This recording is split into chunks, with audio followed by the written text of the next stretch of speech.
Headphones ഒരു silent കില്ലറാണ്. ഇന്ന് ഈ റീൽ കാണാതെ നിങ്ങൾ സ്കിപ്പ് ചെയ്യുകയാണെങ്കിൽ നിങ്ങൾക്ക് ചിലപ്പോൾ ഇനി കാണാനും കേൾക്കാനും പറ്റിയെന്ന് വരികയില്ല. ഇന്ന് ടീനേജേഴ്സിന്റെ ഇടയിൽ അമിതമായ ഹെഡ്ഫോണിന്റെ ഉപയോഗം കാരണം കേൾവി ശക്തി വ്യാപകമായി നശിച്ചുകൊണ്ടിരിക്കുകയാണ്. ചെവിക്കുള്ളിലുള്ള ഹെയർ സെൽസ് ഒരിക്കൽ നഷ്ടപ്പെട്ടു കഴിഞ്ഞാൽ അത് നമുക്ക് തിരിച്ച് റീജനറേറ്റ് ചെയ്യാൻ പറ്റാത്തവയാണ്. നമുക്കുണ്ടാകുന്ന കേൾവിക്കുറവ് എപ്പോഴും പൂർണ്ണമായും നമ്മുടെ മരണാവസാനത്തോളം നിലനിൽക്കും. നമ്മുടെ ചെവിക്ക് കേൾക്കാൻ പറ്റിയ ലിമിറ്റ് എന്ന് പറയുന്നത് 85 ഡെസിബൽ ആണ്. നമ്മൾ ഹെഡ്ഫോൺസ് ഉപയോഗിക്കുന്ന സമയത്ത് 90 മുതൽ 110 വരെയുള്ള ഡെസിബലാണ് നമ്മുടെ ചെവിയിലേക്ക് കണ്ടിന്യൂസ് ആയിട്ട് പ്രകമ്പനം സൃഷ്ടിച്ചുകൊണ്ടിരിക്കുന്നത്. ഈ പ്രകമ്പനം നമ്മുടെ ഇയർ ഡ്രമ്മിനെയും ഇയർ ഒസിക്കിൾസിനെയും ഒക്കെ കണ്ടിന്യൂസ് ആയിട്ട് വൈബ്രേറ്റ് ചെയ്തുകൊണ്ട് നോർമൽ ആയിട്ടുള്ള ഹിയറിംഗ് പ്രോസസ്സിന് നേർ വിപരീതമായി നമ്മുടെ ബ്രെയിനിനും അതുപോലെ തന്നെ നമ്മുടെ ഓഡിറ്ററി കനാലിനും കണ്ടിന്യൂസ് ആയിട്ട് വർക്ക് ചെയ്യും. ഇത്തരത്തിലുള്ള ഹെയർ സെൽസിന് നഷ്ടം സംഭവിക്കുകയും ചെയ്യാറുണ്ട്. ഇങ്ങനെയാണ് ഹെയർ സെൽസ് ഉപയോഗിക്കുമ്പോൾ നമുക്ക് കണ്ടിന്യൂസ് ആയിട്ടുള്ള ഹിയറിംഗ് ലോസ് ഉണ്ടാകുന്നത്. ഇത് ഒഴിവാക്കാൻ നമുക്ക് 60/60 റൂൾ അപ്ലൈ ചെയ്യാം. 60% മുകളിൽ ഹെഡ്ഫോൺസിന്റെ വോളിയം കൂട്ടാതിരിക്കുക.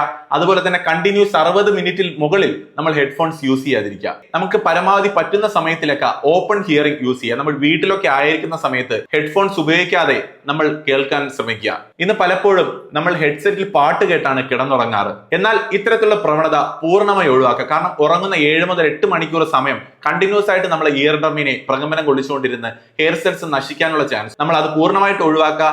നമ്മൾ നോർമലായിട്ടുള്ള ഹെഡ്സെറ്റ് അല്ലാത്ത ഹിയറിംഗ് സോഴ്സ് ഉപയോഗിക്കുക. അങ്ങനെ ഇതൊക്കെ ശ്രദ്ധിച്ചുകൊണ്ട് നമ്മുടെ ചെവിയുടെ സംരക്ഷണം നമുക്ക് പൂർണ്ണമായി ഉറപ്പുവരുത്താം.